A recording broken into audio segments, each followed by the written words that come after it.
Saya tanggapi. Langsung, Pak. Tidak mungkin yang namanya Allah itu berdusta atau berbohong. Jadi yang berdusta atau berbohong adalah manusia, Pak. Ya, dikatakan di dalam Alkitab kita, Allah bukanlah manusia yang berdusta. Tidak ada dusta di dalam Sang Pencipta.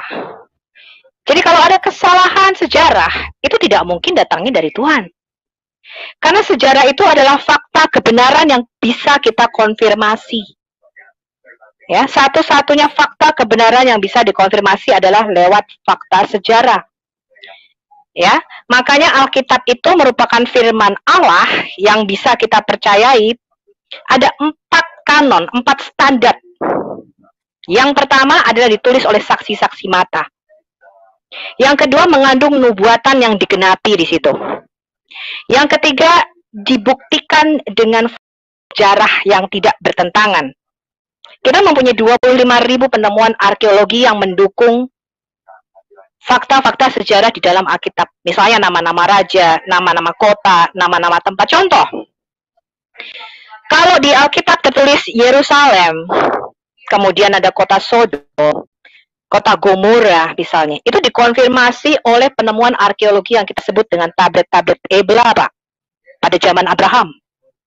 Ditemukan kota yang namanya Haran, dari mana Abraham berasal, itu kita temukan nama kotanya dari bukti-bukti arkeologi. Nah, sekarang Quran mengklaim Mekah merupakan Umul Qura yang sudah ada pada zaman Adam. Itu tak pernah terbukti secara sejarah. Sejarah membuktikan Mekah itu baru ada abad keempat, ya, 4 Masehi. Ya, jadi tidak mungkin yang namanya Abraham, Ismail, kemudian ke Mekah membangun Ka'bah, itu tidak terbukti. Jadi Pak Dani keliru kalau mengatakan Tuhan berbohong. Tuhan tidak pernah berdusta, Pak. Yang berdusta hanya manusia. Untuk kita mengetes suatu kitab, ya, atau suatu nabi, dia mengatakan aku nabinya Allah yang sejati. Ulangan 18 ayat 18 sampai 21 sudah jelas mengatakan bagaimana caranya kita mengecek apakah dia nabi sejati apa enggak. Gampang caranya. Yang pertama, seorang nabi haruslah bernubuat di dalam nama Yahweh. Dan yang kedua, nubuatannya haruslah digenapi. Kalau dia bernubuat demi nama Allah lain selain Allahnya Abraham, Ishak dan Yakub, dialah nabi palsu. Dan yang kedua, kalau dia bernubuat dan nubuatannya tidak sampai atau tidak digenapi, kamu harus membunuh nabi itu. Sebab itulah nabi palsu, kata Tuhan. Jadi standarnya sudah jelas. Jika seseorang mengatakan aku menerima wahyu daripada Tuhan. Ulangan 18 ayat 18 sampai 21, Tuhan sudah menetapkan standar. Apa itu artinya seorang nabi? Nah, kalau seorang nabi tidak pernah bernubuat, itu namanya bukan nabi. Yang kedua, kalau dia bernubuat demi nama Allah lain selain Allahnya Abraham, Ishak dan Yakub, itu namanya nabi palsu. Dan yang ketiga, kalau dia bernubuat demi nama Allahnya Abraham, Ishak dan Yakub, tapi nubuatnya tidak sampai, itu artinya dia bernubuat palsu. Jadi tidak benar Allah itu berdusta. Tuhan tidak mungkin berdusta. Tuhan tidak mungkin mengatakan Isa adalah keponakan Musa dan Harun. Tuhan tidak mungkin mengatakan orang Samaria ada pada waktu zaman Musa. Tuhan tidak mungkin berdusta, Pak. Yang berdusta adalah manusia. Dan yang lebih parah adalah orang yang mau didustai oleh orang yang suka berdusta. Ini lebih parah lagi. Karena ini urusannya menyangkut hidup dan mati, surga dan neraka. Kalau kita percaya pada suatu kebohongan atau suatu dusta, Alkitab mengatakan ada jalan yang disangka orang lurus, tapi ujungnya menuju maut. Yesus sudah jelas mengatakan dialah jalan kebenaran dan satu-satunya kehidupan. Tanpa dia kita semua binasa, Pak Dani. Jadi lebih baik kalau buat saya adalah percaya kepada Injil yang asli. Apa itu Injil? Kabar baik. Kabar baik bahwa Mesias itu turun menjadi manusia dan menebus dosa kita. Itu Injil yang asli, Pak. Ya, dia sudah dinubuatkan untuk mati menjadi penebus dosa kita. Itu Injil yang asli. Tidak ada yang namanya Injil yang diserupakan. Nggak ada. Tuhan tidak mungkin berdusta ataupun menipu. Itu bukan sifatnya Tuhan. Ya, yang sifat manusia itu adalah pendusta dan penipu, itu manusia. Tuhan tidak mungkin menipu dengan menyerupakan ya seorang di atas kayu salib. Karena Tuhan sudah bernubuat bahwa dia akan menderita, mati, dan pada hari ketiga dia akan bangkit dari antara orang mati. Itu cirinya Pak Dhani. Ya, jadi bukan Tuhan yang berdusta. Saya percaya kepada Tuhan. Ngapain saya percaya kepada Tuhan yang berdusta? Yang berdusta hanyalah manusia. Ya. Nah, sekarang Pak Dhani sebagai ahli Quran dan ahli bahasa Arab, coba jelaskan Pak, apa standarnya Bapak bisa memastikan kitab yang diturunkan kepada Muhammad ini merupakan wahyu daripada Tuhan. Saya mengatakan berkali-kali, ada beberapa orang yang mengklaim dia menerima kitab dari surga. Salah satunya adalah Bidat El-Qasai. Yang kedua adalah orang Mormon, Joseph Smith, yang mengatakan dia menerima kitab dalam bahasa, saya lupa tuh bahasa Mesir apa bahasa mana kitabnya. Kemudian diterjemahkan ke dalam bahasa Inggris katanya. Ditanyain kitabnya mana, kalian udah diambil lagi ke surga. Kemudian ada beberapa orang lagi yang mengatakan dia nabi dan mendapatkan kitab ini bukan cuma satu, Pak. Sekarang saya tanya kepada Pak Dhani. Ya, di dalam teologi Yahudi dan Kristen tidak pernah ada yang namanya tulisan ataupun kitab yang diturunkan. Alkitab itu merupakan tulisan manusia yang merupakan kesaksian, saksi mata daripada Yahweh. Yahweh mengatakan, kamulah saksi-saksiku.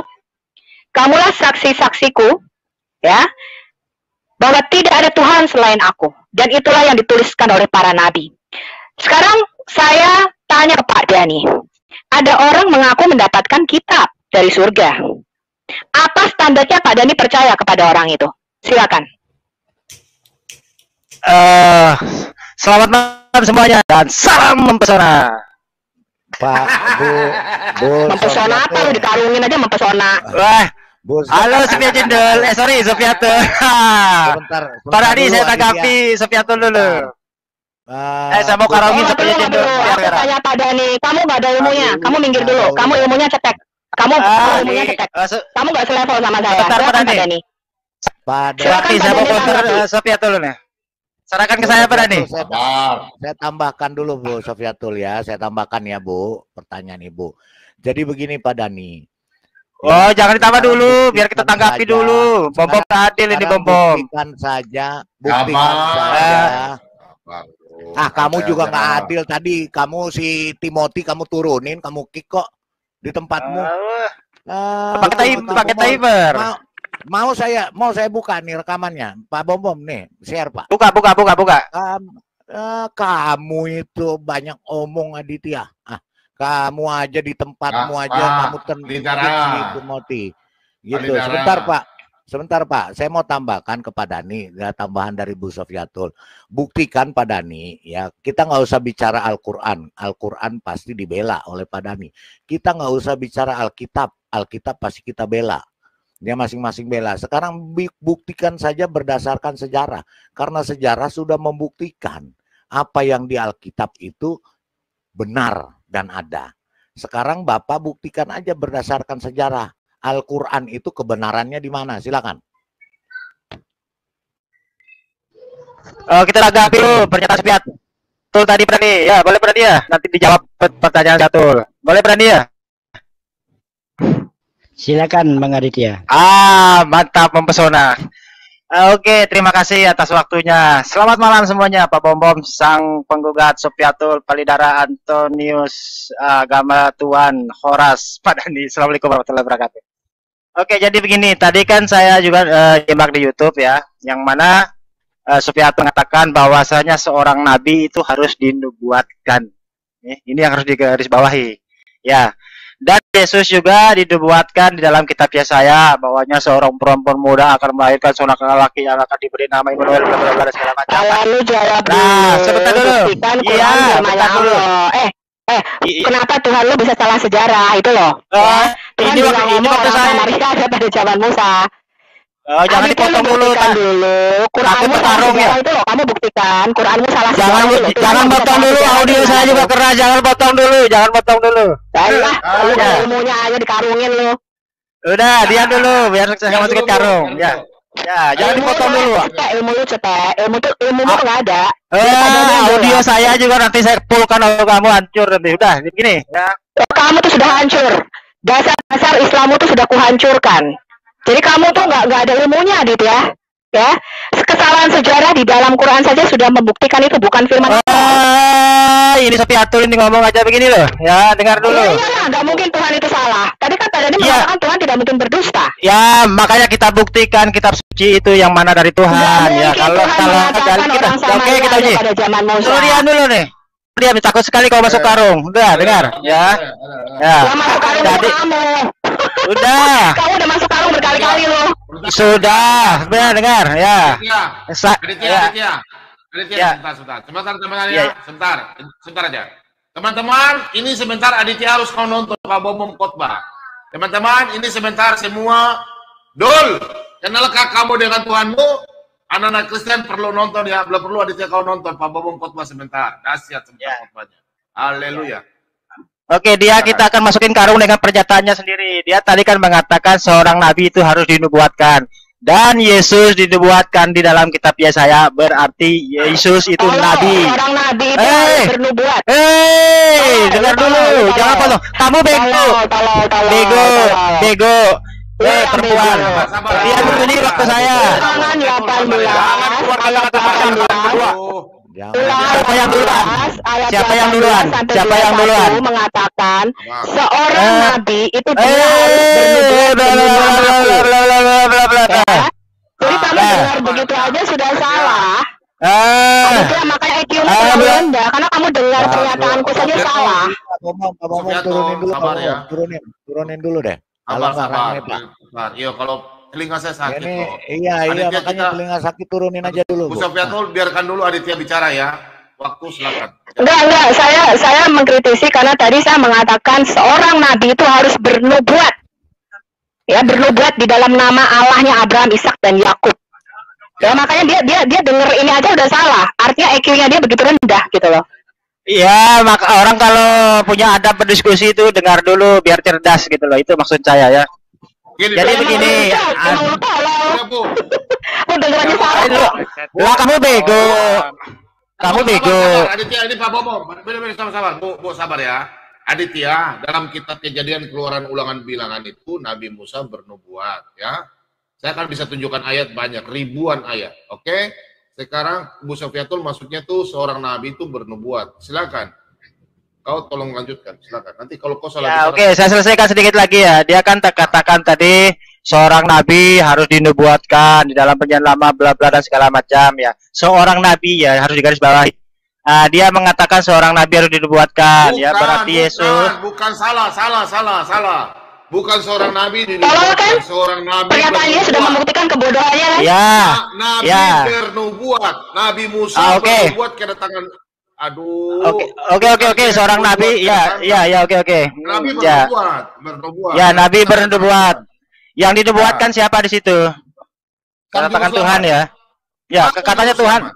Katanya Tuhan yang yang awal dan yang akhir kok harus dinubuatkan. Ini logis enggak sih? Nah, oke, saya lanjut ya. Bukan logis, otakmu yang nggak logis. Gini Aditya. Nanti sebentar malam kau nonton khotbah saya. Iya, kan Tuhan itu yang awal dan yang akhir. Ya, makanya nanti begini, kalian punya kitab tuh sedikit ya, apalagi kalau Pak Bowo menjadi agama kalian, mungkin saya hafal semua. Alkitab ada ayat, Aditya ya, 31.103 ayat. Aditya kau lihat ini, puji Tuhan. Di atas kotak sini ini ada 131.000 ayat di kepala sini. Ya, apalagi kamu cuma 6.600 lebih saja, itu sedikit. Otak saya ini banyak. Jadi bicara sudah. Jangan ribut-ribut di sini. Silakan, langsung. Oke, itu tadi oke. Yang kedua tadi nabi itu harus bernubuat katanya. Seperti itu ya. Artinya ya apa perkataan nabi itu harus terjadi. Itu yang dimaksudkan atau semacam ramalan lah. Sekarang kalau memang ramalan beda dan nubuat beda. Ramalan bukan. Ya sinonim lah seperti itu ya. Oke, kita ambil contoh ya sebelum ke Yesus dulu ya, ke Nabi Muhammad dulu ya, yang mana ada hadisnya bahwasanya Nabi Muhammad itu mencium bibir dan lehernya Hasan dan Husain, seorang cucu beliau ya, cucunya ketika masih kecil ya. Ketika hadis itu menceritakan ya, terus ibunya, orang tuanya mengadu ya, wahai Rasul, kenapa engkau mencium kedua cucumu ini? Beliau menjawab, karena yang dicium di bibirnya nanti akan meninggal dengan keracunan, dan yang dicium lehernya akan dipenggal. Dan itu setelah beliau sudah wafat, cucunya besar, dan itu faktanya terjadi ya, di Irak itu bagaimana Husain itu dipenggal, dan yang dicium mulutnya meninggal karena racun juga. Itu terbukti ya salah satunya. Tapi banyak dalam Islam masalah-masalah begitu, tetapi bagi kami bukan sesuatu yang wow gitu loh. Tidak ada alasan untuk dijadikan Tuhan hal-hal yang seperti itu. Karena Tuhan itu dalam Islam itu jelas ya, bahwasanya Allah itu tidak menyerupai makhluk ciptaannya apapun. Nah, itu ya. Sekarang buktikan perkataan Yesus ya. Katanya bernubuat itu harus terjadi, ya kan? Bukti Yesus di situ mengatakan, aku diutus hanya kepada domba-domba Bani Israel. Dengar dulu. Aku diutus hanya. Ocehanmu mana bukti yang baru kamu ngoceh tuh mana dalilnya? Lah itu hadis yang sering kamu angkat mana itu apa? Angkat Al-Qur'anmu. Ada video saya, ada video saya. Tunjukin di sini, di share sama Pak Bom, tunjukin. Jangan ngoceh. Ya itu di hadis itu, di hadis bukan di Al-Qur'an. Maaf Aditya, kalau yang ngoceh topeng monyet juga. Ya sudah, kalau Anda mau percaya, mau tidak itu masalah Anda mau nyembah tembok, mau nyembah galon, mau nggak peduli, gitu loh. Ini, itu jawaban saya, ya. Sebentar Aditya, kenapa peduli masuk ke sini kalau kamu nggak peduli? Lama, itu jawaban saya jawab. Kalau kamu nggak peduli, ngapain kamu teriak? Palidara, sabar, teman-teman, sebentar ya. Biarkan aja Palidara. Ya, sekarang begini, Yesus kan pernah berkata, aku diutus. Ya oke, sedikit lagi. Aku diutus hanya kepada domba. Mana buktimu dulu tuh? Ya udah silakan pada Dani jago. Ini udah asik diskusi. Aku mau jawab Pak Bom. Bisa dibuka 1 Petrus 1, Pak.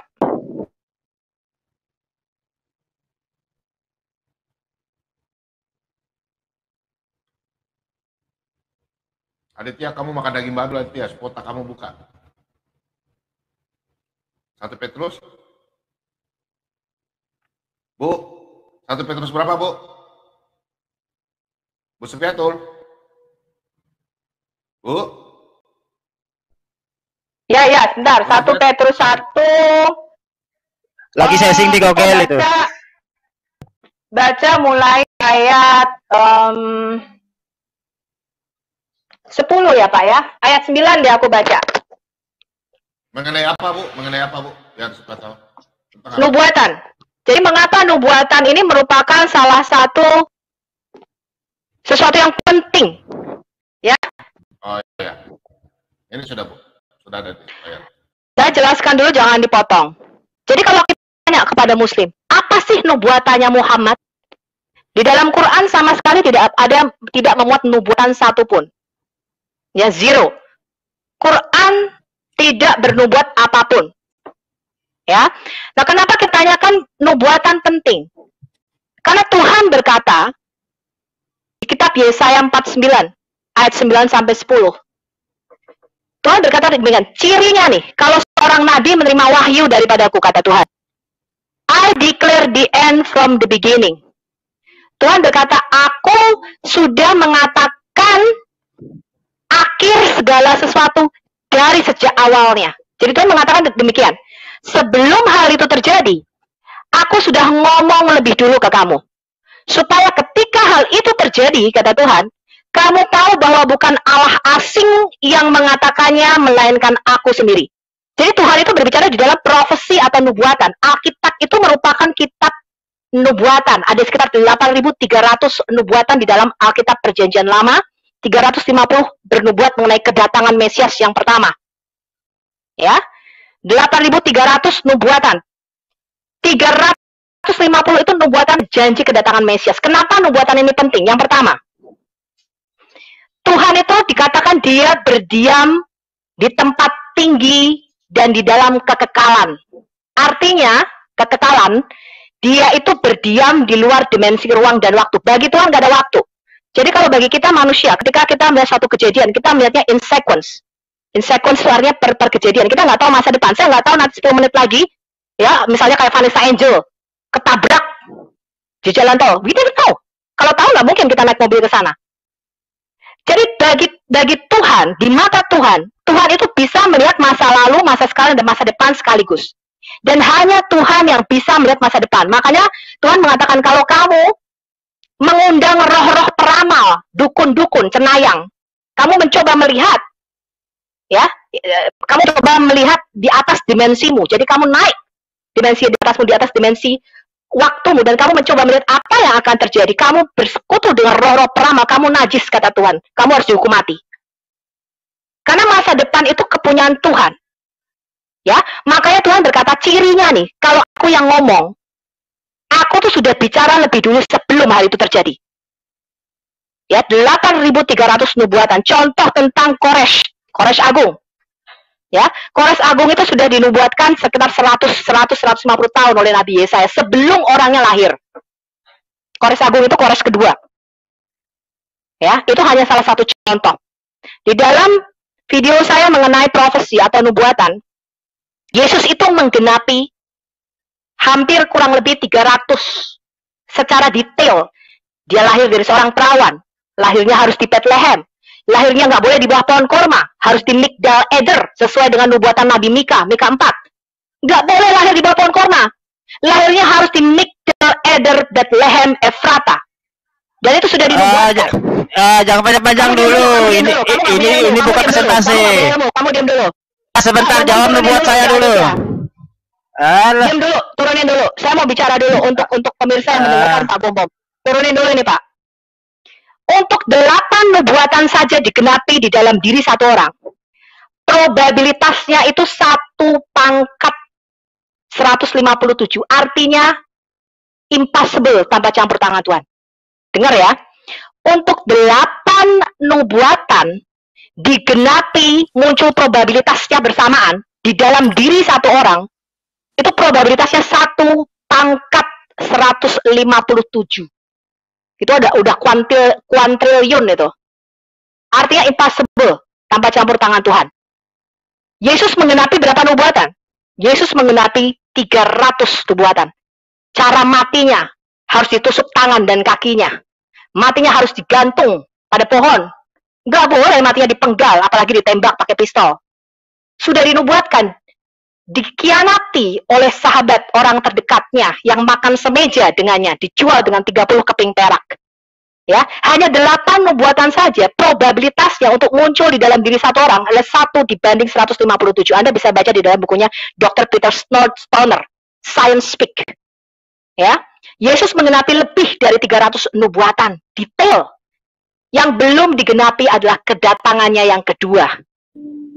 Ya, nah sekarang saya bacakan 1 Petrus 1. Apa sih fungsinya nubuatan?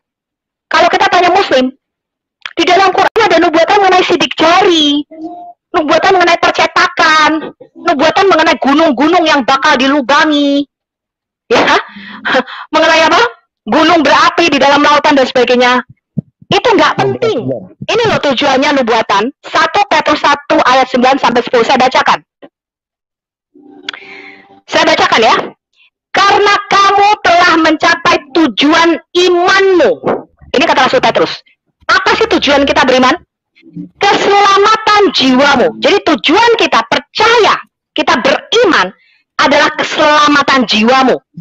Keselamatan itulah yang diselidiki dan diteliti oleh nabi-nabi yang telah bernubuat tentang kasih karunia yang diuntukkan bagimu.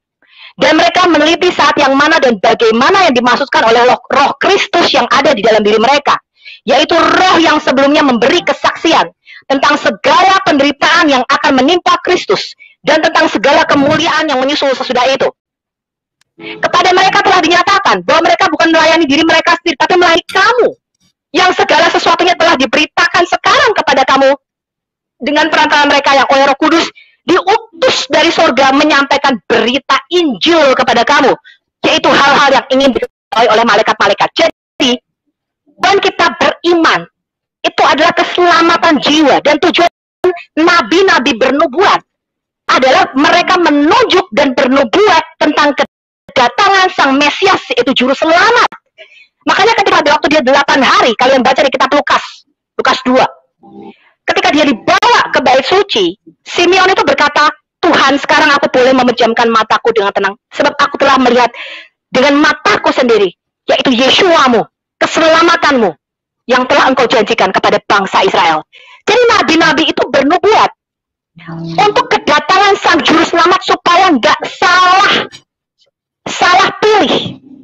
Ya, ibarat gini, kalau kamu mengirim barang, kita ngirim barang dari Amerika nih, kirim ke Indonesia, itu harus dipilah dulu negaranya mana. Oh, Indonesia, dari Indonesia, ya, provinsinya mana? Oh, provinsi Kalimantan. Kalimantannya mana? Kalimantan Tengah misalnya. Kemudian dia seleksi lagi RT-nya, RW-nya. Ya, jadi di dalam kitab Kejadian, Tuhan itu memilih secara general umum dulu. Ya, di kitab Kejadian 3 ayat 15, Tuhan mengatakan benih sperma dari perempuan ini, ya, keturunan perempuan ini akan meremukkan kepala ular. Ya, Tuhan sudah menubuatkan dulu, ini general, kita nggak tahu nih anaknya Adam siapa.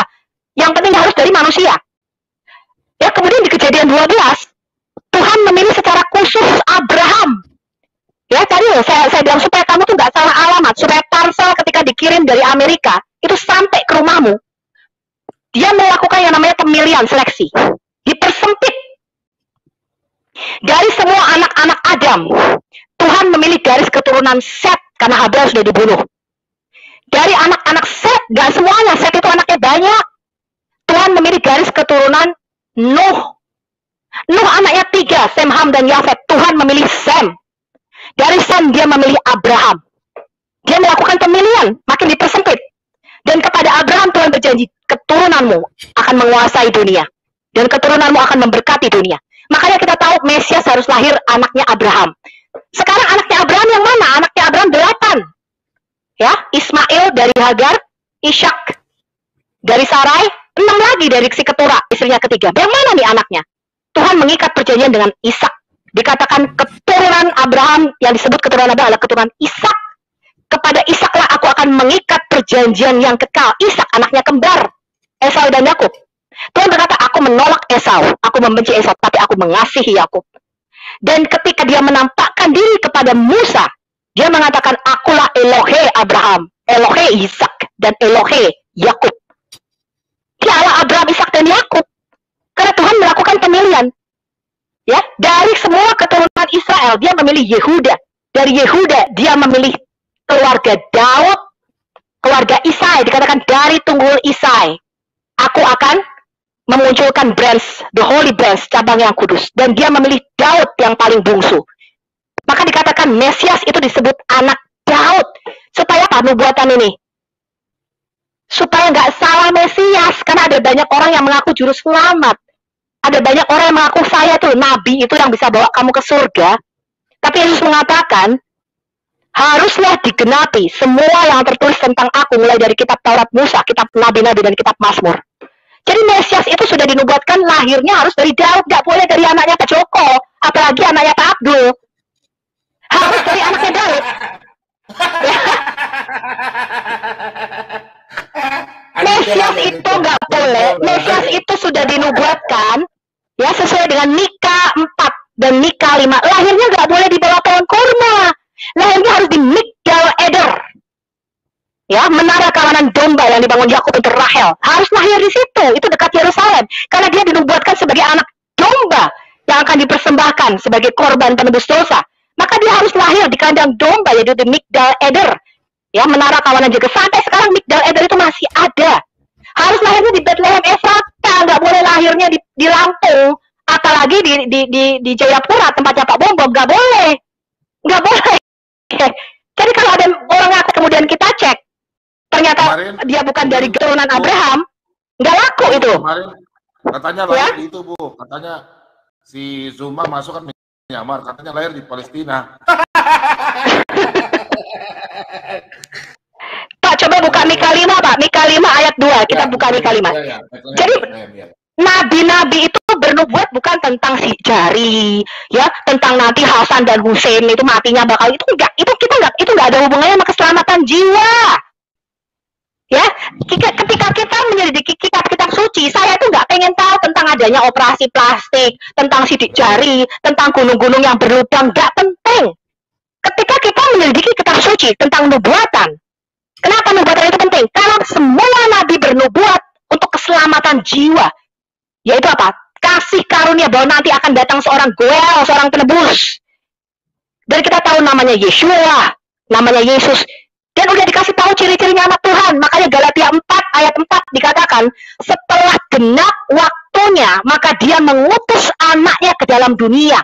Setelah genap waktunya, in the fullness of time, itu artinya setelah semua nubuatan itu diberikan sama Tuhan. Ya, jadi Tuhan melakukan pemilihan dulu tuh. Dia kasih ciri-cirinya. Nanti loh, Mesias itu harus lahir dari anak Daud. Gak boleh anaknya Pak Abdul, apalagi anaknya Pak Bombom. Gak boleh. Lahirnya gak boleh di Lampung. Lahirnya nggak boleh di Jakarta, harus di Migdal Eder, Bethlehem Efrata, dan harus dilahirkan dari seorang perawan. Kalau ibunya bukan perawan, nggak boleh. Ya, sesuai dengan nubuatan Nabi Yesaya 7 ayat 14, harus dilahirkan dari seorang virgin, seorang perawan. Ya, seorang perawan yang harus melahirkannya, seorang yang tidak melalui sentuhan laki-laki, tidak melalui hubungan seksual, tidak melalui hubungan biologis. Itu sudah dinubuatkan, sehingga kita tidak salah pilih Mesias itu. Itulah gunanya nubuatan. Ya. Nah, sekarang kita baca Mika 5 ayat 2. Tetapi engkau, Bethlehem Efrata, bukanlah yang terkecil di antara kaum Yehuda, dan daripadamu akan bangkit seseorang yang memerintah Israel. Ini terjemahan LAI-nya kurang pas, ya. Yang permulaannya sudah sejak purbakala, sejak dahulu kala, ini terjemahnya kurang pas. Yang eksistensinya sudah ada sejak sebelum waktu ada. Sejak kekal. Itu terjemahan yang pas. Makanya Yesus berkata di Yohanes 8, sebelum Abraham jadi, aku sudah ada. Kemudian orang Israel berkata, loh, karenanya kamu ketemu Abraham. Abraham kan udah 2000 tahun lebih sebelum Yesus lahir. Kok bisa kamu mengatakan Abraham ketemu di mana Abraham sama engkau? Engkau kan usiamu belum 50 tahun, kata orang Yahudi. Usiamu aja belum sampai 50 tahun. Apakah kamu lebih besar daripada para nabi dan daripada bapa kami Abraham yang sudah mati? Kemudian Yesus mengatakan, amin, amin. Aku berkata kepadamu, sesungguhnya sebelum Abraham ada, sebelum Abraham jadi, aku sudah ada. Dia mengenapi nubuatan Mika 5 ayat 2. Jadi kelahiran Yesus itu bukanlah permulaan eksistensinya. Kelahiran Yesus itu adalah nusulnya Sang Firman menjadi manusia. Makanya di dalam Al-Quran, ketika Jibril datang kepada Maryam, dia mengatakan, kamu akan diberikan anak, bukan mengandung ya, kamu diberikan anak yang namanya Isa putra Maryam. Jadi Sang Firman, kalimatullah, itu sudah ada, karena dia sudah punya nama. Namanya adalah, ya, dia sudah punya nama sebelum dia ada di dalam rahim Maryam, itu dia sudah seorang pribadi yang terus-menerus menampakkan diri kepada para nabi. Ya, makanya dalam Quran dikatakan anakmu itu sudah punya nama, namanya Isa putra Maryam. Loh, lahir aja belum dimasuk benih ilahi ini belum dimasukkan ke dalam rahim Maryam. Tapi dia sudah punya nama karena dia sudah eksis sebelum dunia dijadikan. Makanya Yohanes 1 mengatakan pada mulanya dia firman itu bersama-sama dengan Allah dan firman itu Allah sendiri. Dia sudah ada sejak sebelum dunia dijadikan, dan dia datang kepada miliknya sendiri. Dia datang kepada milik ciptaannya dikatakan. Tetapi kita ini tidak mengenali dia. Karena kita menyangka, wah, Tuhan kok dalam rupa manusia ya. Yang kita lihat adalah makhluk laki-laki yang gondrong, ya kan? Matanya coklat. Dia seperti manusia pada umumnya. Makanya ketika Yesus mengatakan, kalau kamu tidak percaya, akulah dia, akulah kebangkitan dan hidup. Kamu tidak percaya akulah dia, artinya kamu tidak percaya akulah Allah itu sendiri, kamu akan mati di dalam dosamu. Saudaranya sendiri nggak percaya, kenapa? Lu rupanya aja manusia kok. Ya, jadi kita sudah jelaskan berkali-kali kepada saudara muslim, tidak benar orang Kristen percaya manusia bisa jadi Tuhan. Sampai lebaran monyet, yang namanya manusia tidak mungkin jadi malaikat apalagi jadi Tuhan. Tetapi iman Kristen percaya bahwa Allah itu menampakkan diri menjadi manusia. Artinya dia nusul masuk ke dalam dunia ini menjadi manusia. Itu iman Kristen. Ya, 1 Timotius 3 ayat 16. Inilah misteri iman kita, yaitu Allah, dia yang apa? yang menampakkan diri dalam rupa manusia. Itulah Yesus sang firman Allah. Itu yang kita percayai. Ya, jadi makhluk dengan dimensi yang lebih tinggi itu bisa menjadi makhluk dengan dimensi di bawahnya. Oh, dalam Quranmu aja malaikat Jibril bisa jadi makhluk laki-laki kok, apalagi Allah. Ya, oh, malaikat Jibril aja bisa menyerupai Dahya Al-Kalbi di dalam hadismu kok. Malaikatnya bisa menjelma menjadi manusia, kenapa Allah nggak bisa? Bisa, yang nggak bisa itu manusia menjelma jadi malaikat atau manusia menjadi Allah, itu nggak bisa. Sampai lebaran monyet juga nggak bisa manusia jadi Tuhan. Ya, jadi Allah itu bisa menjadi apapun. Itulah yang kita sebut maha kuasa. Ya, jadi Allah itu maha kuasa karena dia bisa menjadi apapun. Dia bisa menampakkan diri dalam rupa roh, malaikat, dalam rupa semak yang menyala. Bahkan di dalam Quranmu Allah menampakkan diri dalam rupa pohon. Dan pohon itu berkata, akulah Allah. Allah bisa jadi pohon loh di dalam Quranmu. Ya, yang nggak bisa itu pohon jadi Allah, nggak bisa pohon jadi Allah. Karena prinsip dimensi alam semesta, makhluk yang lebih rendah nggak bisa menjelma menjadi makhluk dengan dimensi di atasnya. Itu prinsip. Tapi makhluk dengan dimensi yang lebih tinggi bisa. Malaikat itu bisa jadi manusia. Sudah, Bu? Itu jawaban saya, Pak Bombom. Ya. Jadi saya tegaskan sekali lagi ya, saya tegaskan sekali lagi teman-teman Kristen, 1 Petrus 1 tadi penting. Jadi nubuatan itu gunanya untuk keselamatan jiwa.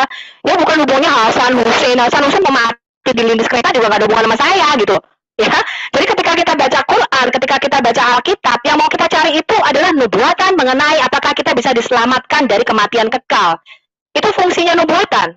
Ya, tadi menunjuk jadi nabi-nabi bernubuat untuk kasih karunia, yaitu tentang kasih karunia dan keselamatan. Itu tujuan kita beriman, bukan Hasan Hussein mau matinya kelindes kereta juga nggak ada hubungan. Ya, nanti kalau ditanyain kemarin waktu saya tanya apa sih nubuatan di dalam Islam, gunung-gunung akan berlubang katanya Pak Bombom. Itu nggak ada hubungan, Pak, mau gunung berlubang mau kagak berlubang, ya nggak ada hubungan. Ya, yang mau cari adalah nubuatan ada nggak sih bahwa kita akan diselamatkan dari penghukuman kekal ini. Ya, karena tujuan kita ini adalah caranya kita bisa mendapatkan kehidupan yang kekal. Itu tujuannya nabi-nabi bernubuat.